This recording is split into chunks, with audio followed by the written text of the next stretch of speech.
seja bem-vinda ao podcast Saúde em Primeiro Lugar. Esse espaço que a gente fala de saúde no seu aspecto mais amplo, desde saúde física, saúde mental, espiritual, saúde financeira. E hoje a gente vai falar sobre saúde profissional, que também faz parte da nossa saúde. Afinal, nosso tempo no trabalho demanda tanto da gente, a maioria das pessoas passa mais tempo trabalhando do que fazendo outras coisas. Então, eu tenho aqui um querido amigo, Nelson Naiber, que eu tenho um prazer enorme de receber aqui hoje. Então, Nelson, primeiro, muito obrigada por estar aqui hoje doando o que você tem de mais precioso, que é o seu tempo. E olha, que agenda difícil, mas conseguimos. Então, vou ler um pouquinho aqui da bio do Nelson, depois eu deixo ele se apresentar da forma como ele quiser. O Nelson é de Porto Alegre, empreendedor, professor, escritor, palestrante, investidor, empreendedor há mais de 20 anos, economista e contador com mestrado em economia de empresas e gestão, pós-graduado em finanças e com especialização em direito tributário. Nossa Senhora, que área! Então, Nelson, mais uma vez, muito obrigada, seja muito bem-vindo e fique à vontade para se apresentar da forma que você quiser. Manu, obrigado de coração. É muito legal estar aqui contigo, dividir esse espaço, estar com a tua galera. O pessoal precisa de muita informação, precisa conhecer algumas questões relacionadas a empreendedorismo e saúde. Mas eu sempre me apresento dizendo o seguinte, eu sou o pai da Brenda, Maiara e Eduarda. Porque, gente, depois que nasceu aquelas crianças, eu só vivo em função delas, né? E não é criança, vamos lá, uma tá com 18, uma tá com 22, uma tá com 24. Manu, mas é muito bom estar aqui, tá? Eu acho que dá pra gente dividir bastante. Tu falou a questão da agenda e eu tenho aquela minha frase, né? Que eu sempre Deixa ela pro final, calma, deixa ela pro final. A questão da agenda é importante, eu tenho uma agenda apertada, mas eu cuido da saúde. Então, gente, eu quis trazer o Nelson aqui porque, como eu falo, eu quero falar aqui de saúde no seu aspecto mais amplo. E óbvio que a gente tem que olhar para a nossa saúde profissional, porque se a gente não faz o que a gente tem prazer em fazer, e se a gente não está sempre buscando, né, esse friozinho na barriga para fazer o que faz sentido para a nossa vida, qual graça teria, né? E uma das coisas que eu sempre respondo na minha caixinha lá de pergunta e no WhatsApp, as pessoas me perguntam muito assim, Manu, eu queria mudar de vida, mas eu não tenho clareza. E aí, Nelson, eu queria começar falando o seguinte, eu acho que o brasileiro, ele tem muito a cultura de ser funcionário, né? De ser ou seletista ou funcionário público. E eu tenho percebido, pode ser impressão minha, talvez não, com certeza você vai saber melhor falar sobre isso, de que as pessoas têm se interessado mais sobre empreendedorismo. Então, eu queria saber de você se de fato isso é real e por que isso tem acontecido no Brasil. Tá, vamos fazer primeiro uma pequena reflexão. Por que as pessoas empreendem, né? A gente tem que trazer isso primeiro para a gente dar continuidade. As pessoas empreendem por 4 motivos. O primeiro motivo é necessidade. Uma conta para pagar. Se tem necessidade... tem essa questão que o Joel fala pra gente sempre, né? Mas vamos lá, por necessidade. Eu não tenho opção, o mercado de trabalho tá ruim, não tô conseguindo me colocar, vou empreender. A segunda é ter uma grande ideia, mas é 0,001%. Insatisfação com o que faz, que é o maior número de pessoas empreendendo é porque estão insatisfeitas. E por último, entrou agora, meio que na moda, independência financeira. As pessoas estão buscando no empreendedorismo a independência financeira. É legal, mas eu diria assim, não pode ser a decisão de empreender. Isso é uma aspiração de quem está empreendendo. Eu, quando comecei a empreender, eu tinha a aspiração de ter o quê? Liberdade de tempo e financeira. Uma coisa é consequência da outra. E as pessoas estão propensas sim. Mas vamos lá, a gente tem 2 momentos, Manu, que são importantes. O primeiro momento é antes pandemia. Que as pessoas viam no empreendedorismo uma alternativa conforme essas quatro questões que eu passei. Durante a pandemia e pós-pandemia, muito por necessidade. Por quê? Porque houve um grande ajuste na economia, pessoas foram demitidas, pessoas não receberam salários, não há culpado na pandemia. A verdade é essa, não há culpado, todo mundo teve que se ajustar do jeito que pôde, e as pessoas só enxergaram alternativas, dado a necessidade que elas tinham de empreender. Então foi isso aconteceu, isso teve um boom grande, hoje já tem pesquisas que mostram que as pessoas já estão voltando para postos de trabalho. Até porque a economia agora volta a ter vagas disponíveis, né? Só que com isso acontece um fenômeno muito particular. Qual é o fenômeno? Quem vai empreender tem que estar decidido. Sim. Se a pessoa não tiver decidida a empreender, ela com certeza ela não vai dar continuidade nessa jornada. Então eu estou falando o seguinte, a gente teve empreendedores sazonais, que são pessoas que foram para o mercado de empreendedorismo, mas não estavam decididas. Elas só precisavam estar naquele momento. Então, hoje já diminuiu bastante esse número de empreendedores. E a gente vê, né, Nelson, que no Brasil tem um número que é bem destaque, assim, que é a cada 10 empresas que abrem, 3 fecham no primeiro ano, né? Como é que você vê, assim, quais são os primeiros... Às vezes a pessoa na sede de empreender, abrem qualquer coisa... Talvez começam por um modelo que não se sustenta. Quais são os principais erros que você vê de quem está começando no empreendedorismo? Tá, primeiro erro, não estão decididos. Eu não conheço um empreendedor que decidiu empreender, que todas as dificuldades que teve, nunca desistiu, nunca deixou de ser empreendedor. As pessoas veem, e uma coisa que é importante, gente, olha só, aumentar a renda... querer recurso a mais para comprar alguma coisa, isso não é empreendedorismo, tá? Se disserem para vocês isso, tá errado. Porque as pessoas tendem a dizer assim, estou empreendendo. Não, ele está fazendo um bico para aumentar a renda. Então, esse tipo de coisa faz com que as pessoas achem que estão empreendendo. Elas não estão. Empreendedorismo é coisa séria. Eu decidi e eu vou, através dessa decisão, empreender, fazer algo. Segunda questão, Manu, não dá para confundir tipo de negócio com modelo de negócio. Tipo de negócio é restaurante. Vários abrem. Modelo de negócio é a particularidade do restaurante que eu crio.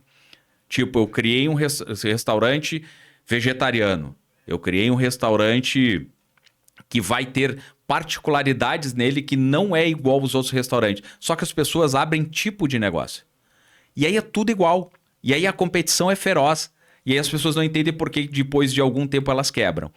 A questão da estatística, né, que é cruel, que é ruim, gente. Cada 10 empresas que abrem, 3 fecham, a gente tem um fenômeno, que eu diria assim, um fenômeno social. Sabe por quê, Manu? Eu sempre penso nisso. A economia diminui o número de empreendedores. Ok, mas as famílias têm um endividamento maior. Toda vez que alguém quebra, gente, e olha só... Tem muita gente que torce para o empreendedor quebrar, e tem mesmo. Tome cuidado, porque é uma família endividada, é uma família que se destrói. São pessoas que estão por trás desses negócios. Sim. Então, o problema é mais crítico, é um problema social. Aí a gente vê essas pessoas quando seus negócios quebram, entram em depressão, tem várias dificuldades com a sua própria saúde. Então, o que eu entendo assim? O primeiro passo para empreender, esteja decidido. Segundo passo, não copie um negócio. Eu sou bom em ter um restaurante, ok, mas faça o restaurante de forma diferente. Eu sou bom naquilo que eu faço, ok, mas faça de forma diferente. Faça realmente. Todo mundo vende diferença no mercado, mas todo mundo é igual. Todos que vendem diferença e entregam diferença se sustentam dentro do mercado. Essa é uma máxima. A terceira coisa, faça algo que tu resolva um problema ou tu satisfaça uma necessidade. Não fica criando na tua cabeça um negócio tipo assim, eu tenho um produto que eu acho que vai arrebentar no mercado. Se não tiver quem compre, esquece. Tu pode desenhar o melhor produto, pode criar o melhor serviço que tu não vai ter comprador. Então, o terceiro ponto é esse. Eu tenho que resolver um problema ou eu tenho que satisfazer uma necessidade. Quarta questão.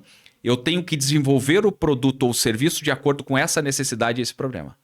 Não adianta eu me fechar, eu sempre digo assim, eu palestrei sábado, e eu digo assim, produto tem que ser feito da porta para fora, produto da porta para dentro não dá certo. Porque a gente tende a fazer algo que a gente curte, né? Que a gente acha que é bom. E que a gente tem que conectar, óbvio, o que a gente gosta de fazer, mas o que as pessoas precisam, né? Com certeza. Por isso que a gente também, eu acho que é uma coisa que eu tenho aprendido muito, é perguntar.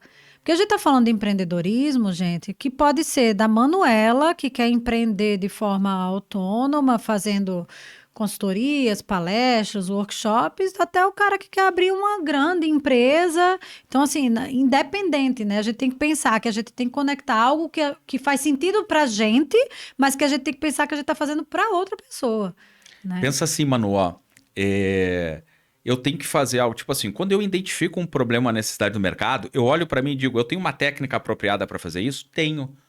Eu tenho a capacidade de juntar mais uma pessoa que é um sócio e conseguir solucionar esse problema, sim. Só que as pessoas tendem a dizer assim, mas eu sei fazer isso. Tá, mas o mercado compra isso que tu sabe fazer? Então não façam isso.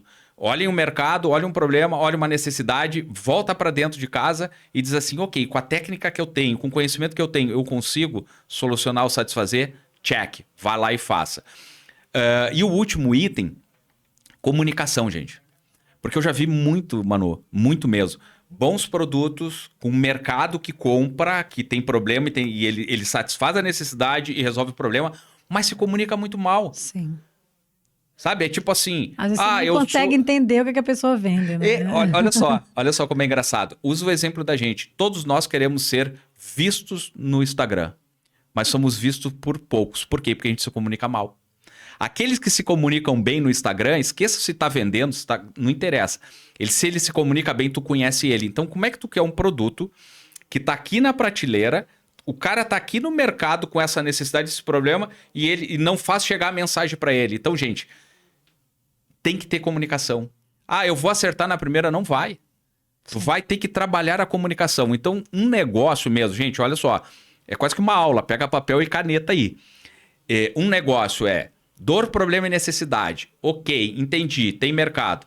Volto e faço produto ou serviço que eu consiga contribuir com isso. Eu crio uma proposta de valor, mano. Por quê? Porque eu não vendo característica de produto. Muita gente aí tá olhando o podcast e pode dizer assim, tô vendendo pouco, porque tu tá vendendo característica de produto. A gente tem que vender proposta de valor.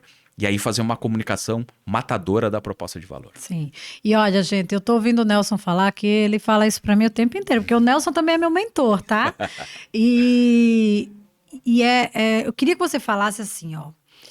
O meu público, a maioria da galera que me assiste, não entende de empreendedorismo. Boa. Tá? São majoritariamente profissionais de saúde e eu falo que profissional de saúde não sabe vender, né? Eu quero que você fale assim, ó, no detalhinho, de uma forma bem leiga, o que é o modelo de negócio. E a importância de você ter um modelo de negócio independente do que você está querendo abrir e montar. E eu estou te perguntando isso porque isso está sendo importante para mim. Porque eu percebo isso, que as pessoas vão abrindo um negócio de qualquer jeito e se enrolam inteiro, e por isso que 30% das empresas que abrem fecham no primeiro ano. Né? Então fala no detalhinho o que é um modelo de negócio e qual a importância de se ter um modelo de negócio para começar qualquer coisa. Área da saúde. O teu cliente que tem um problema ou tem uma dor é o teu paciente. É o cara que tu tem que cuidar. Esse é o cara no mercado, no modelo de negócio, que eu falei que ele tem um problema e, nesse caso, ele tem um problema e uma dor. O profissional da saúde é o cara que, do outro lado, ele tem a técnica. Por quê? Ou ele é um técnico de enfermagem, ou ele é um médico, ou ele... Seja lá o que for a profissão que ele tem na área da saúde, mas ele tem o quê? Ele tem a capacidade técnica de atender esse paciente. Então, nós estamos falando o seguinte, no modelo de negócio, para quem eu faço algo? É o meu paciente, como se fosse o cliente. Porque esse paciente tem dor e tem problema. Do outro lado, que é o produto, o que eu faço, né? No modelo de negócio? Eu faço o quê? Eu tenho capacidade técnica de atender ele. Eu tenho uma capacidade de conhecimento que possa resolver o problema ou curar a dor, ou mitigar a dor, o que seja. Então, a gente já tem os dois grandes elementos de um modelo de negócio. De que forma eu falo com esse paciente? Eu comunico de que lá onde eu estou trabalhando, né? Quem tem clínica própria ou quem está trabalhando, comunica e diz, olha, aqui eu tenho profissionais gabaritados com essas especializações e que vai resolver o teu problema ou vai curar a tua dor. Isso é um modelo de negócio. Todos nós estamos inseridos em modelos de negócio. A gente não se dá conta. Por que se fala do intraempreendedorismo? Porque na grande verdade, gente, vocês da área da saúde são empreendedores internos. Porque vamos lá, vocês resolvem um problema. Esqueçam que é do dono do negócio. Vocês resolvem um problema. Sim. Vocês entregam um produto ou um serviço e vocês se comunicam com essas pessoas. Sim. E, gente, só fazendo um adendo, você que é profissional de saúde e acha que não é vendedor, que não vende, você está totalmente enganado. Você vende. Aliás, todos nós vendemos, né? Então a gente precisa sair desse lugar da doação, do devocional, e entender que nós somos profissionais e que a gente estudou para vender um serviço, sim. Que talvez seja, né, tenha esse olhar porque a gente está lidando com a vida do outro, mas que é um serviço, não deixa de ser um produto a ser vendido, né? Não é um produto, Sim. é um serviço, é um produto que tu está entregando. E sabe como é que tu vende? Quando tu entrega bem. Por que eu volto em algum lugar? Não vamos usar isso como assim, a pessoa vai voltar porque ela quer. Não, ela volta porque talvez ela tenha reincidência no problema que ela teve ou ela recomende para alguém. E ela só volta lá porque ela foi bem atendida, porque vocês conseguiram pegar o serviço ou o produto e realmente resolver aquilo que ela tinha. Sim. Então, dentro vamos lá, dentro da área da saúde, vocês são vendedores. Eu vou usar um exemplo. Eu sempre achei que eu não era vendedor. Olha só, eu sempre achei que eu não era vendedor. Eu trabalhei de CLT um tempo da minha vida e tinha uma vaga, eu era um cara da área de auditoria tributária, e eu tinha formação em economia também, e eu queria ir para uma área de projetos de viabilidade. E aí eu fui fazer uma entrevista com o diretor que tinha sido contratado. E eu comecei a dizer para ele, olha, eu faço isso, eu tenho esse conhecimento. Eu comecei a falar várias coisas. E no final eu disse para ele assim, olha, eu não sei vender. Vender é a única coisa que eu não sei. Ele disse, não, tu acabou de te vender para mim. Gente, a gente vende todos os dias. A gente só não se dá conta. A gente só não entende que aquilo ali é uma técnica. É técnica própria nossa, mas a gente se vende todos os dias.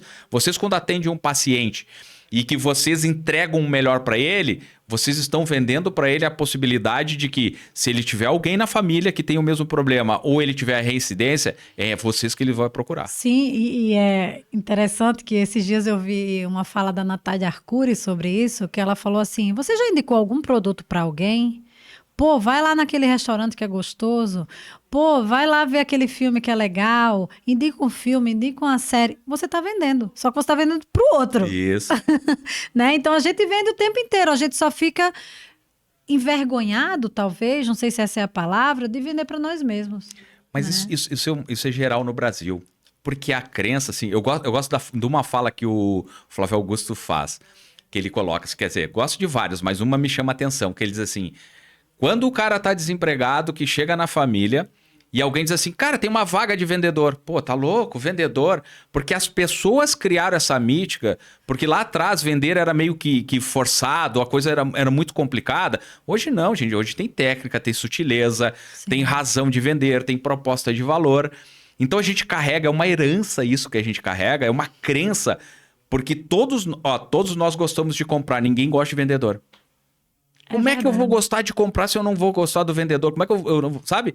E outra, eu não me coloco no lugar do vendedor. É a profissão dele, ele tá ali para isso. Inclusive, Manu, muitas vezes eu ajudo o vendedor, porque ele chega de uma forma... Porque vamos lá, gente, vocês são da área da saúde e tem outras pessoas aqui, as dificuldades que vocês têm, o vendedor tem. Sim. A falta, os perrengues que vocês têm, que nós temos, eles têm. Então, às vezes, a gente não sabe se ele tá vendendo daquela forma porque ele precisa daquela comissão. E aí dá para culpar o cara sobre isso? Não, dá para orientar ele e dizer, olha, cuida, porque tu tá demonstrando muito isso. Eu fiz isso com vários vendedores. Eu digo, cara, relaxa, eu vou comprar, só deixa eu escolher, fica tranquilo, eu vou te chamar, sabe aqueles vendedores que vêm, pô, meu nome é esse e tal. Porque eu acho que esse é o nosso papel, isso é saúde. Sim. Porque a gente tem que contribuir, Manu, para as pessoas quando a gente tem capacidade e clareza de ver que tá errado. E vai aprender quem quer. Alguns vão se ofender, outros vão dizer assim, pá, o senhor tem razão, eu vou tomar um copo d'água. Eu já vi vendedor fazer isso. Sim. Então, gente, a gente gosta de comprar, a gente tem que gostar dos vendedores também. Sim. E, Nelson, é engraçado porque a gente vê exatamente isso, que as pessoas gostam de comprar, mas não gostam de vender, né? E na minha profissão, essa coisa de, eu queria começar algo novo. Galera, eu vou dar uma dica para vocês que tem acontecido muito comigo, que é você buscar alguém que pode te orientar. Ah, sim. Né? É tudo que a gente não conhece, a gente não é obrigado a saber de tudo. E se é uma área desconhecida, eu sempre falo que o primeiro evento de empreendedorismo que eu fui, eu chorei 3 dias seguidos. Meu primeiro EAP lá com o Joel, eu chorei 3 dias seguidos. Eu chorei 3 dias seguidos. Por quê? Porque era um mundo muito novo que se abria na minha frente. Que eu falei assim, cara, o que eu tô fazendo aqui? Eu sou funcionária pública. Mas esse meu incômodo de querer fazer algo diferente, querer fazer algo que tem uma perspectiva de crescimento profissional, enfim, né? Que eu acho que eu posso fazer e que eu posso fazer melhor, me despertou para aquilo. Então, cara, busca alguém, que seja um evento, que seja um cara que trabalha com modelo de negócio, que te desperte, não sei o que é, não tenho clareza, não sei por onde começar. Conversa com alguém. Busca alguém que possa te ajudar a dar, porque o caminho se abre quando a gente começa a caminhar, né? Que as coisas vão começando a clarear e vão aparecendo as oportunidades que a gente nem imaginava que ia aparecer. A tal da sorte, né? Que a sorte só aparece para quem está preparado. E Nelson, nessa sua caminhada do empreendedorismo... antes disso, eu queria falar uma coisa. Que a gente fala dos erros que o empreendedor cometem, né? E olhando para o pequeno mesmo que está começando, como eu, assim... uma coisa que eu vejo muito é as pessoas acharem que todo o dinheiro que entra é da pessoa física, né? Essa coisa de misturar a pessoa física com a pessoa jurídica. E também não se preparar financeiramente para ter um negócio. Se preparar, que eu falo eu vou ter ali uma reserva de 6 meses que eu posso como é? Ih, gente, faltou a palavra. Me manter até que, de fato, eu consiga começar ganhando alguma coisa, né? Como você daria? E eu tô puxando muito pro básico, porque o meu público é do básico, Não, né? certo. De você aprender a não misturar esses dinheiros. Como que financeiramente você orientaria as pessoas que estão começando? Tá, então primeiro vamos tirar uma coisa aqui, Manu. Não existe dinheiro fácil no empreendedorismo. Essa é a primeira coisa. Então, gente, se vocês estão empregados, faça transição. Porque as pessoas têm a mania de achar que aqui desse lado, nessa vida real no qual eu vivo aí há mais de 25 anos, o dinheiro é fácil. Não, ele é difícil tanto quanto ganhar o salário. Então, a primeira coisa que eu digo, faça isso de maneira correta. Então, sim, se puder criar um colchão de conforto, porque aí, Manu, vamos lá. Se eu não crio um colchão de conforto, eu já saio propenso a ter um problema de saúde. Primeira coisa, porque eu não vou estar ganhando dinheiro no começo. E essa que é a grande verdade. Mas qual é o momento que eu tenho que sair? Aí vai de ti ter clareza de até quanto tempo tu aguenta, se tu estiver indo empreender por insatisfação ou por aspirações que tu tenha na tua vida, quanto tempo tu fica. Às vezes o tempo é o número monetário de valor que eu preciso ter para poder sair com uma vida não confortável, uma vida que eu possa ter subsistência. Essa que é a palavra, mano, tenha subsistência. Então, gente, cuide e faça a transição. Não dá para entrar no empreendedorismo achando que eu vou ganhar milhões. Não, a gente leva muito tempo. Eu levei 8 anos. E eu levei 8 anos para ganhar meu primeiro milhão. Então, vamos lá. Não façam sem transição. Se tiver condições, planejem a transição. E isso vai te dar mais conforto. Agora, sobre a questão do valor da mistura da conta, eu faço uma conta simples, galera. Olha só. Tu tem um valor mensal sem nada que seja assim, fora daquilo que tu precisa para sobreviver com a tua família. Tu tem que colocar aquilo como meta dentro do teu negócio. Sabe por quê? Não dá para dissociar o empreendedor da pessoa. E aí, mano, vem uma das coisas que causa o maior número de problemas de saúde que tem. O cara não consegue pagar as contas da empresa e nem o dinheiro da subsistência dele. Agora, tu imagina como nós, como pessoas, vocês aí como funcionários, sem receber 3 meses, como é que tu chega em casa e olha para tua família? O empreendedor é a mesma coisa. Então, o dinheirinho do empreendedor, que seja o mínimo possível, tem que estar nas contas da empresa. Não pode tirar valores exorbitantes da empresa. Hoje de manhã, casualmente, olha só. Hoje de manhã, casualmente, eu entrei no Instagram e tinha uma pessoa falando sobre isso. Olha, Empreendedor não pode tirar dinheiro sem ter resultado. Quase que eu entrei pela tela, eu digo, tá, mas aí tu fala pro filho do cara que não tem arroz e feijão. Só que a gente não pode... existe um romantismo de que empreendedor vive do resultado final. Não, gente. O resultado final a gente distribui no final do ano. Mas durante o ano eu tenho que ter as retiradas básicas para que eu chegue em casa, meu filho esteja lá com o caderninho dele, esteja lá com a comidinha dele, a minha esposa esteja lá fazendo a comidinha. Isso, as pessoas confundem, Manu. Sim. Então, gente, olha só, não é tirar valores exorbitantes, é tirar poucos valores. E aí eu dou um exemplo, a Me Connect é feita para isso. Então já começa falando, já faz teu jabá aí, fala da Me Connect. Vou fazer um jabá, gente, mas ela foi feita para vocês. A Me Eu tô Connect, lá, Manu. Eu tô lá. Olha só. Tô tomando os puxões de orelha que eu não tô usando como deveria. Isso, a Manu é uma dessas. Mas vamos lá. A Me Connect é uma plataforma que foi feita através da empatia. Poucos me ouviram falar sobre isso. Sabe por quê? Porque quando a gente construiu a Me Connect, eu me coloquei do outro lado. Eu digo, o que eu, como pequeno empreendedor, preciso para não quebrar antes de um ano? Porque Sim. O que sempre ficou na minha cabeça era o cara que quebra e a família que fica sem pelo menos a sua subsistência. Então a gente pensou assim, as pessoas precisam sair do comodismo de ter um tipo de negócio e ter um modelo de negócio. Aí a gente criou um algoritmo de inteligência que roda para elas. Ela cria uma jornada e cria o próprio modelo de negócio. As pessoas precisam de tecnologia barata e de instrumento para que elas possam tocar o dia a dia delas. Então, dentro desse desenho do modelo de negócio que ela faz, de forma muito intuitiva, muito reflexiva, a gente automatizou através de inteligência mais 3 ferramentas. Então, gente, olha só. Primeiro, tu pode entrar na plataforma e olhar o que é o teu modelo de negócio, responder algumas perguntas que a gente diz qual é o modelo de negócio. Tem uma versão gratuita, né, lá? Hoje a plataforma te oferece 15 dias grátis. Tá lá. Entrem, testem. Vocês podem entrar lá e testem. Ela é feita para isso, para testar. E ela dá essa capacidade, ela ajuda na tomada de decisão. Por que a gente deu 15 dias? Para uma galera que está querendo empreender, poder ir lá e responder um quiz de 15 perguntas e gerar os modelos de negócio apropriados para a ideia que elas têm. E o que é legal é que tem a parte de gestão lá também, que você pode, em paralelo à gestão do teu negócio que você está abrindo ou que já está rodando, fazer a gestão de você, pessoa física.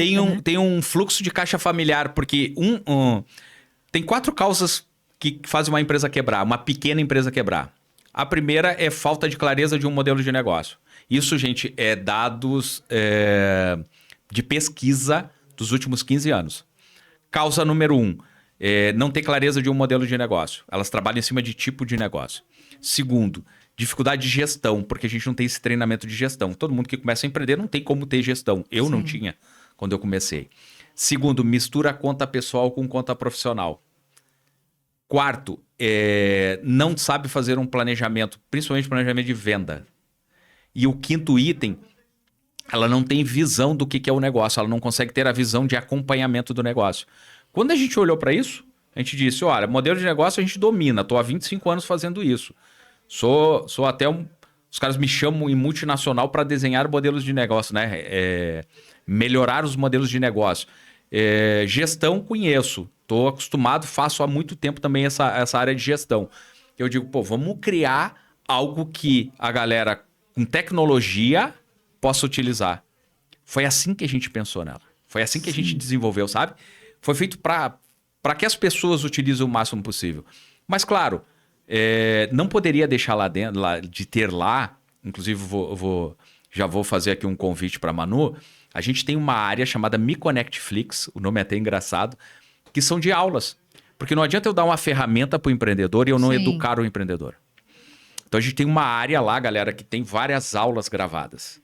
A gente vai ter uma aula de saúde gravada pela Manu lá dentro. Tem umas aulas gratuitas, tem umas aulas ao vivo, né? Eu cheguei a assistir. A maioria das aulas são ao vivo que eu dei para a comunidade. Sim. E aí a gente colocou lá, mas a gente está começando a gravar com pessoas que a gente acha que são importantes. O conteúdo é importante para que a gente tenha lá dentro. Pode contar comigo. Então a Manu a gente vai convidar porque a gente tem uma área de modelo de negócio, uma área de marketing e venda, uma área de finanças pessoais e profissionais, uma área de desenvolvimento pessoal. Então, já aproveitando, pegando o gancho aqui da saúde, você falou, né, lá atrás que a razão de, inclusive, alguns adoecimentos dos empreendedores é essa frustração, talvez, de quebrar seus negócios, de não conseguir ir adiante. E eu quero que você fale da sua experiência com a sua falta de saúde, né?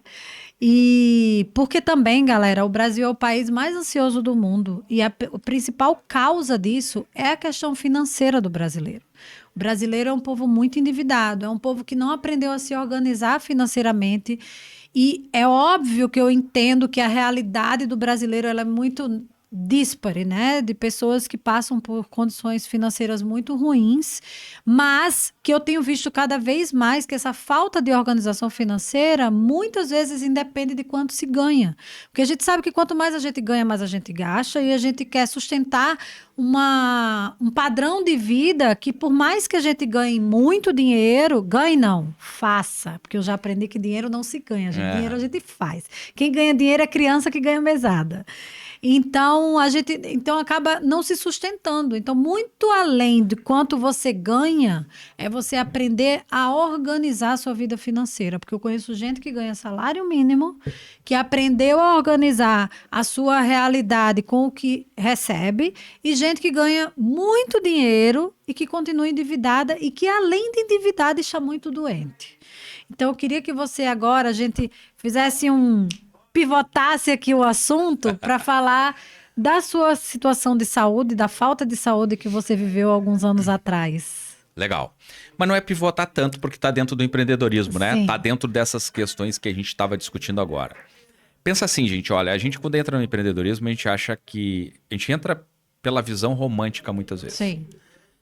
E a visão romântica, ela nos atrapalha. Principalmente hoje, que a gente tem redes sociais que todo mundo ostenta. Todo mundo vende Todo mundo empreendedorismo. vende riqueza no empreendedorismo e ele não é bem assim, não. Dá para viver uma vida confortável, dá para viver bem, dá para ter dinheiro, sim. Mas a gente tem que doar muita coisa também. Mas lá atrás, Manu, em 2005, vamos começar assim. 2005, eu trabalhava muito. Meu negócio começou em 2002. Em 2005 eu trabalhava muito, muito, muito mesmo. Entrei num mestrado, meu primeiro mestrado, que foi na Federal do Rio Grande do Sul. Viajava muito, muito. E fiz um contrato precário. Olha só, empreendedor. Trabalhar muito faz parte. Não faz parte. A gente não precisa trabalhar muito. Eu fazia o esforço não inteligente. Segundo, eu entrei no mestrado no momento em que eu não poderia ter entrado. Mas aí tu entra, tu quer dar o teu máximo. A gente não sabe ser pela metade nas coisas, tá? E eu tava fazendo um trabalho em São Paulo, a gente tinha um contrato com uma empresa e tal. E isso transcorreu de 2005 a 2006. 2005 a 2006. E nesse meio tempo, eu parei de dormir. Porque imagina fazer mestrado em federal trabalhando. Eu tinha 2 filhas pequenas. Já tinha a Brenda e a Maiara. E eu passei muito tempo viajando e tocando e achando que perdendo o sono, eu tava resolvendo o problema. Trabalhe enquanto eles dormem. Nossa, eu já repeti tanto essa frase aqui, tá eu acho que quase todos os episódios. Não. Maior erro da minha vida. E eu tive vários sintomas. Eu tinha perda de memória muito rápido. Eu tinha, eu adoro jogar futebol final de semana. Eu não tinha vontade de jogar futebol final de semana. Eu tava esgotado. E a minha cabeça e o meu corpo foram demonstrando isso. Mas você não se deu conta, né? Só que eu não. Eu achava que era normal. Por quê? Porque as pessoas dizem que no empreendedorismo é assim. Mentira. E eu fui. E aí tem uma coisa que é emblemática. 18 de março é meu aniversário. Eu faço aniversário dia 18 de março. 18 de março de 2007. Tô brincando na rua com a Brendinha. A Brendinha tá numa bicicleta lá e tal. E olha o único fato que eu lembro daquele momento. A Brenda de bicicleta desceu andando, deu de cara numa bananeira. Aí peguei a Brenda, juntei, entrei pra casa, pra dentro de casa. A Cláudia tava fazendo comida e eu sentei no sofá. E aí eu brinquei com a Cláudia. Disse assim, Cláudia, eu tenho um infarto, tô com dor no braço esquerdo. Mas até ali eu achava que é porque eu tinha juntado a Brenda, tinha feito força e tal. Tô com dor no braço esquerdo e tal. E aí, galera, acordei 15 dias depois. É assim. Só que aí os relatos é o seguinte, eu caí dentro de casa, me levaram para o hospital e eu tava em alta convulsão. Convulsão. E o que os médicos disseram? Cara, para esse cara não explodir de vez, eu entrei em coma e eles me induziram ao profundo. Então eu fiquei 15 dias em coma, induzido. Tanto é que numa semana, Manu, uma semana depois, tipo assim, 6 ou 7 dias depois, os médicos diziam para minha família que se eu não parasse de ter convulsão, dificilmente o meu cérebro ia funcionar. Era assim. Cláudia o tempo todo lá, o Cris, minha mãe. E aí tem vários fatos assim que aconteceram, tipo, minha tia ligar para o hospital e os caras confundirem a pessoa e dizerem que eu tava morto. E ela ligar para minha mãe. E a minha mãe sair desesperada na rua e tal. Minha mãe, quando foi, primeira vez que ela falou com um médico, o médico daquele jeito, né? Querendo ser o mais real possível. Não precisava naquele momento, mas ele queria. Disse pra ela que dificilmente eu ia escapar. Aí minha mãe fez um monte de papelzinho e foi nos ônibus pedindo pra rezarem pra mim, sabe? Era uma coisa... Gente, era uma coisa assim que eu não vi nada.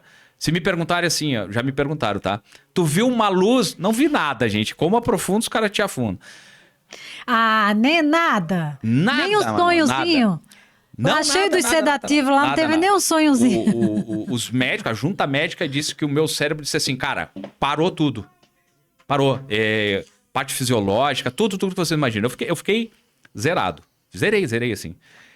Aí acordei, tem toda aquela bateria de medicação que tu toma durante um tempo. Quase quebrou o meu negócio. Quase quebrou, porque eu era o cara que tocava e tava só o Cris. E aí, pô, toda aquela correria. E aí, gente, eu fiquei 4 meses sem concentração para ler, sem conseguir desenvolver muito. Eu sou um cara que eu falo bem, eu tenho facilidade de falar, eu sou um cara que tenho... eu não conseguia fazer os trabalhos, clientes não entendiam. Na época a gente não ganhava dinheiro, era tipo, fechou o mês, pô, conseguimos um dinheirinho? Conseguimos, beleza, vambora. E eu fui assim. Até que um dia, Manu, não recomendo ninguém que faça isso, tá? Mas foi a minha saída, assim, depois de 2 meses, eu fui um dia, não tinha nem o lançamento, nós estamos falando em 2007, do Tropa de Elite, mas eu fui pro banheiro, me olhei no espelho, peguei toda a medicação e disse assim, eu vou tremar 3 dias aqui nessa cama. Mas eu botei tudo fora. E eu desintoxiquei em 3 dias. E vamos voltar um pouquinho? Vamos. Você disse que teve vários sinais, que teu corpo deu vários sinais. Você não percebeu isso, você só percebeu isso olhando retrospectivamente. Alguém perto de você percebia alguma coisa? Te alertava para... Sempre escute a mãe de vocês, porque minha mãe sempre olhava pra mim e dizia assim, tu tá doente. Eu digo, não tô nada, mãe, para com isso. Não, tu tá doente. Mãe, não sinto nada, tô bem. Tu tá doente. Minha mãe passou um ano e pouco falando isso. E a Cláudia no final também sentiu. Ela disse, cara, tu não é o mesmo. Tá acontecendo alguma coisa aí. Gente, a gente vai falar muito disso, né? Eu gravei com a Isabela Camargo, que também teve um episódio, não chegou ao ponto de entrar em coma, mas ela teve um apagão, que ela correu para o hospital e o médico falou, olha, se você não tivesse vindo agora, o próximo passo seria uma convulsão, né? E eu quero que vocês entendam o seguinte, o nosso corpo, ele dá sinais o tempo inteiro. É uma dor no estômago, é uma dor de cabeça que a gente fala assim, todo dia eu tenho essa dor de cabeça, é normal. Não é normal, pode ser comum, mas não é normal. Você pode estar cheia de sintomas que você normalizou, mas que não é normal. É só comum, mas não é normal. Então é uma dor de estômago, é uma dor de cabeça, é um grau de irritabilidade muito grande, é um esquecimento de palavras com frequência. Gente, o corpo da gente é muito inteligente. Se a gente não para por amor, ele nos obriga a parar desse jeito. Quando eu adoeci, olha só, na minha internação ali no começo da pandemia, que eu tive uma infecção fúngica, né, que aparentemente não tem nada a ver com estresse, burnout, mas o que antecedeu a minha internação? Começou a pandemia, todo mundo se isola dentro de casa e eu tendo que sair para trabalhar. Chegava no hospital, cada dia era uma conduta diferente, uma orientação diferente, né? Todo mundo ainda entendendo o que ia fazer. O setor que eu trabalhava, que era o setor de neurocirurgia, ele fechou e se juntou ao setor de neurologia, porque as cirurgias eletivas naquele momento foram suspensas. Então era assim, ó. Paciente suspeita de Covid, paramenta inteira, não paramenta, e faz isso, e não faz aquilo, e manda pro setor de Covid, e vem a supervisora, vou te transferir pro CTI, não vou... querendo transferir profissional, porque um monte de gente saiu fora. A gente entrou num nível de ansiedade gigante. Eu, como tendo uma doença autoimune crônica, não uma doença crônica, podia me afastar do trabalho a qualquer momento, eu tinha esse direito, mas imagina, não, eu tô bem, eu não vou me afastar. Pra que me afastar agora? Não, eu tô bem, eu vou deixar... Bem é de todo mundo. Eu não vou me afastar agora. E eu tinha muito esse pensamento assim, exatamente nesse momento que que as pessoas mais precisam da minha profissão. Eu vou me afastar, vou me acovardar, né? E o que aconteceu foi, eu planejei o meu afastamento. Falei, eu vou me afastar tal dia. E na véspera do meu afastamento, eu comecei a ter febre. Olha. Então, gente, para vocês verem, assim, eu tive uma infecção que se agravou pela minha condição de doença autoimune, de fazer um tratamento que deprime a imunidade, mas que certamente o gatilho disso, além do fungo, obviamente, foi a minha imunidade que caiu por conta do nível de ansiedade que foi lá para cima, né? Então, ouçam o corpo de vocês. A gente, quando está passando por esse período, a gente não se dá conta. Você não se deu conta. Não. Mas tem sempre alguém por perto. É uma amiga que alerta, é alguém... Até as pessoas que trabalham com você te alertam. E eu tô de olho em algumas amigas minhas, assim, ó, que eu tô sempre ali cutucando. Aí eu sempre ouço, mas não tem o que fazer. Mas não tem... Tem. Porque na hora que a saúde cobrar, ela não quer saber da sua agenda, né? É, Nelson? isso mesmo. Manu, e é importante assim, ó, é porque é gradativamente que isso vai acontecendo. Então, o maior nível é no final, mas tu deixa de perceber... Hoje, se as pessoas me perguntam, né? Tu te lembra de tudo? Eu digo, com certeza. Eu sei desde do primeiro dia que começou tudo isso. Só que dentro do processo, era mais fácil eu ter escutado as pessoas que estão fora, porque elas notam muito mais rápido o teu declínio. Sim. Do que tu mesmo. Pra ti tá tudo bom, tá tudo bom, tá tudo bom, né? E as pessoas notam isso. E é verdade, Manu, tu falou uma coisa séria. A gente é muito sensível e não se dá conta. A gente é sensível demais. A tudo, absolutamente tudo. Tudo. Até a história que eu falo da sorte, que a sorte só aparece para quem está preparado, é porque a gente está nessa correria tão louca, né? Nesse piloto automático tão louco que a gente não observa os sinais, sejam ele do corpo, seja ele de alguém que está do nosso lado, seja uma oportunidade que aparece. Olha que incrível, Manu. Desde que eu saí do coma, gente, eu nunca mais tive dor de cabeça. Nunca mais tive dor de cabeça. E você tinha com frequência. Nossa! Achava que tinha enxaqueca, aí não ia no médico. Se tivesse ido no médico achando que tinha enxaqueca, eu tinha descoberto que eu tava... Mas nem isso. Aí todo mundo diz, enxaqueca todo mundo tem. Cuidem, hein? Essa história da enxaqueca todo mundo tem, porque eu digo, galera, olha só, não é uma coisa normal da pessoa. Eu tenho enxaqueca desde pequena. Mas tu sabe, tu já foi no médico, tu trata, tu sabe... Mas tem gente que diz, isso aí é só enxaqueca, e não pode ser várias outras coisas, menos enxaqueca. Sim. E aí, Nelson, eu vou dar um giro de novo, a gente vai continuar falando da mesma coisa, de saúde e empreendedorismo, para trazer um olhar agora para você como empreendedor, para você que tem uma equipe, do tamanho que ela for, seja ela 2 pessoas, seja ela 200 pessoas, né? Eu tenho falado muito que cada vez mais a gente tem que criar a cultura da saúde. Eu vejo muito do meu lado as pessoas falarem assim, mas a empresa não se preocupa com a minha saúde, mas o governo não está nem aí, mas eu não sei o que lá. Eu acho que é uma cultura que a gente tem que criar da autorresponsabilidade, da gente enquanto ser responsável por cuidar da própria saúde, das empresas, obviamente, porque...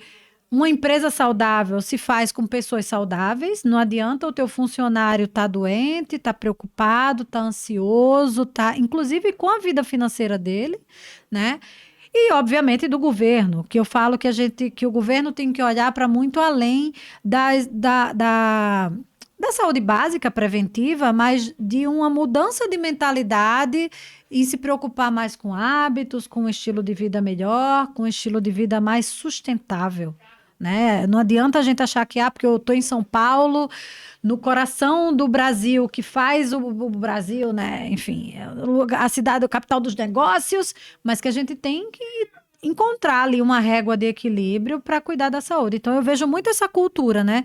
Da autorresponsabilidade, da responsabilidade empresarial e da responsabilidade do governo. Como você vê hoje as empresas tendo um olhar maior com o colaborador?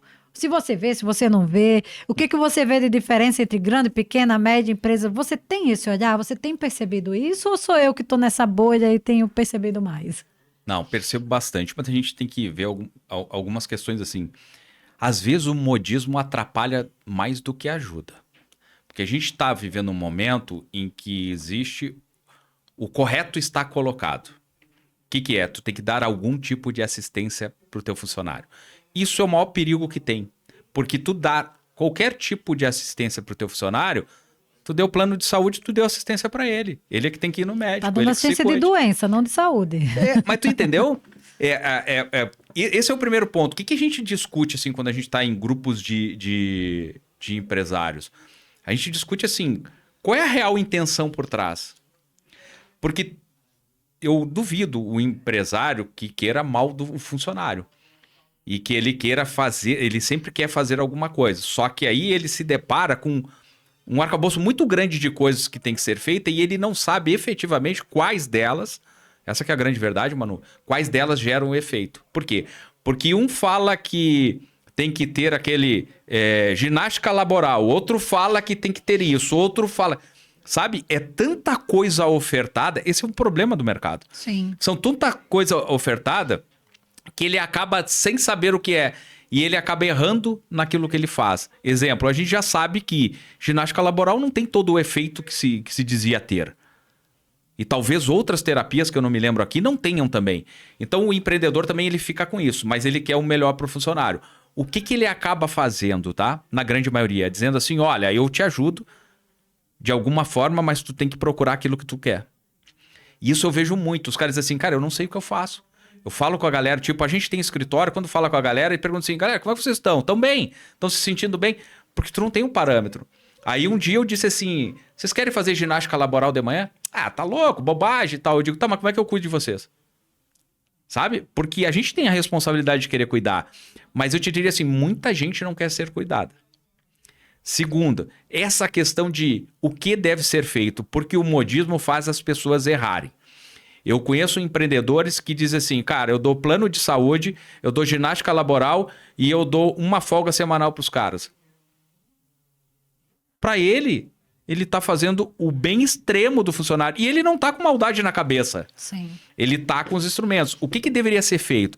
Deveria ser feito uma regulamentação do que efetivamente os nossos colaboradores precisam que a gente dê de assistência. Ah, então eu posso falar? Oh, por favor. Mas tu entende, Manu? Só para terminar esse negócio, essa parte, mas tu entende, eu desconheço. Tem, assim como qualquer profissão, tem os maus empreendedores. Sim, claro. Mas a grande maioria que eu conheço, que eu convivo, se preocupa. Mas a gente sempre discute o que fazer. Porque se tu fizer algo, muitas vezes tu faz algo, né? Eu já fiz várias ações para os meus colaboradores, Manu. E no final, eles mesmos diziam, cara, isso não vai adiantar, esquece, Nelson. Eu sei que tu quer fazer isso pra gente, mas esquece. Então, uma orientação sempre é boa. Tipo, exemplo, que eu acho que tem um reflexo grande. Palestra de pessoas conscientizando os funcionários. A Manu é uma dessas, eu conheço várias, né? Mas a Manu é uma palestrante que fala sobre isso, tem propriedade, já teve problema, sabe o quanto... isso prejudicou a vida dela e que tem vários reflexos sobre essas questões e que precisa fazer com que o colaborador também se dê conta dessas coisas. Sim, então, Nelson, eu vou aproveitar aqui para fazer o meu jabá. Que eu falo que o podcast não é um programa de entrevista. Eu falo não, né? O podcast não é um programa de entrevista, é mais um bate-papo e uma troca. Uhum. Eu vou te falar o que eu tenho visto de dado e o que eu tenho percebido cada vez mais que eu converso com as pessoas. Investir, não é investir em ginástica laboral, não é investir em plano de saúde, óbvio, né? Plano de saúde é um benefício. Eu não vou nem falar investir em plano de saúde, não é investir em benefício, é investir em educação. Porque é isso, não adianta tu dar a ginástica laboral se o colaborador não vê valor naquilo. Não adianta você dar o plano de saúde, porque na verdade é um plano de doença. Eu falo que a gente não tem plano de saúde, a gente tem plano de doença, né? E por isso que eu falo da cultura da saúde. Primeiro, eu acho que a gente tem que ter uma visão dependendo do tamanho da empresa. Porque se você tem uma empresa pequenininha, que você tem ali, sei lá, 10 colaboradores, até 50 colaboradores, vamos lá, você pode até conversar no 1 a 1, entender a realidade daquela pessoa. Por quê, gente? Não adianta você oferecer algumas coisas se o cara sai de casa 4 horas da manhã, pega não sei quantas horas de condução para ir para o trabalho. Eu acho que você primeiro tem que conhecer o teu colaborador, o perfil do teu colaborador. Independente do tamanho da empresa, né? Você pode rodar um form, não sei, fazer uma pesquisa para entender. E entender os números da empresa. O que você tem de absenteísmo por doença? Porque a gente sabe que o absenteísmo por doença é o principal motivo de absenteísmo. E a gente sabe que isso custa para a empresa, financeiramente. Um funcionário que se ausenta por doença é um funcionário novo que talvez você vai ter que contratar, ou é um funcionário um outro funcionário que você vai ter que sobrecarregar para poder fazer a função daquele que está afastado.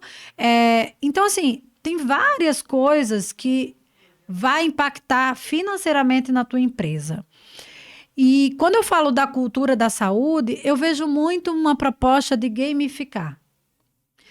Tem grandes empresas, e às vezes eu falo assim, queria trabalhar nessa empresa só quando eu vejo que tipo, tem academia, e que às vezes a gente sabe que não basta ter academia, você tem que incentivar. E que tal incentivar de uma forma gamificando isso?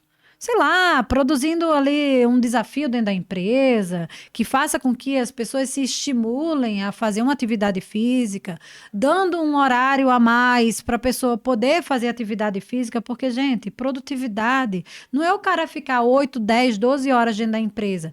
Às vezes o cara produz, óbvio, cada um tem um perfil, né? Mas às vezes o cara produz muito melhor em menos horas, se ele tem 1 hora para fazer uma atividade física que ele vai terminar, adrenalizado, endorfinado. Porque a produtividade dele vai melhorar, a criatividade dele vai melhorar. Então, isso não são números ditos pela Manuela.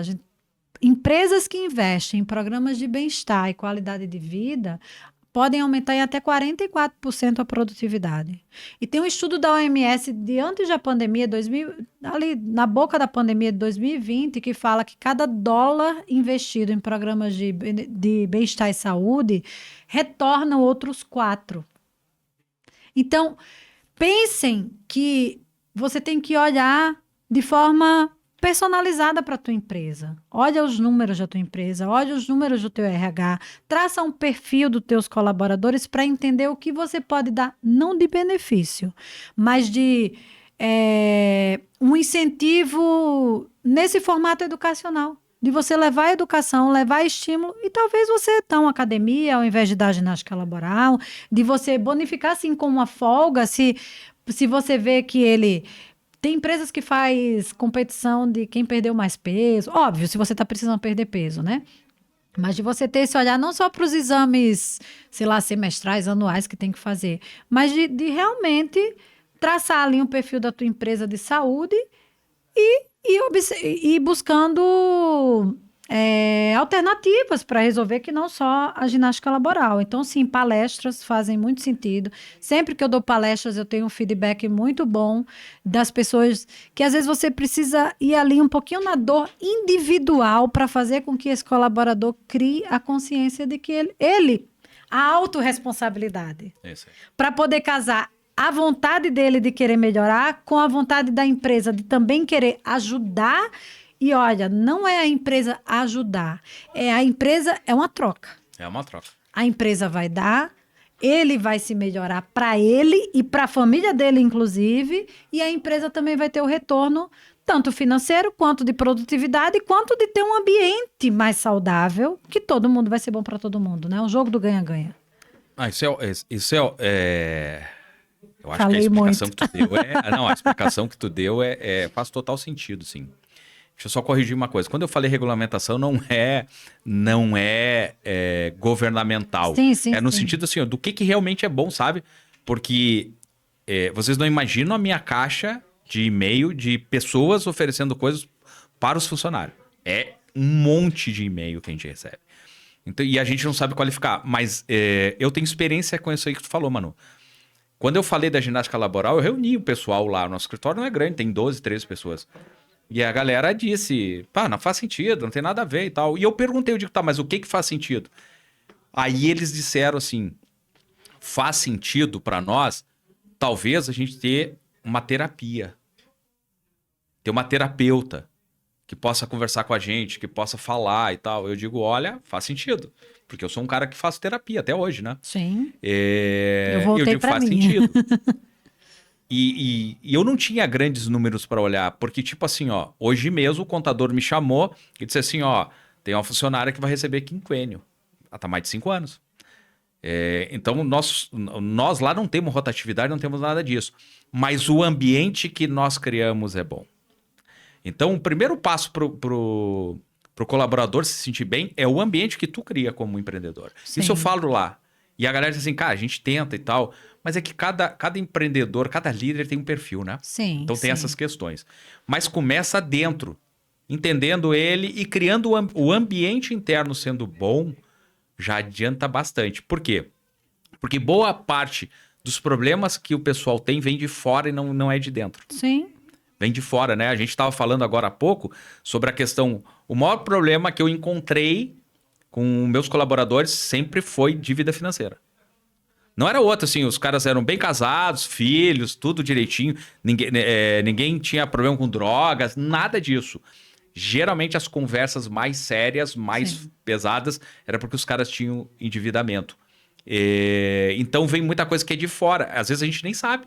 Tu tá lá, tocando o trabalho, tá falando, as pessoas... E o engraçado é que elas estão fazendo, estão do mesmo jeito contigo. Sim. Elas estão falando, só que elas estão passando um perrengue muito grande. Exatamente. Por isso que eu falo, gente, que saúde, a gente tem que olhar para a saúde de uma forma muito ampla. E a gente não pode deixar de falar de saúde financeira, porque a gente sabe que é o que mais pega o brasileiro.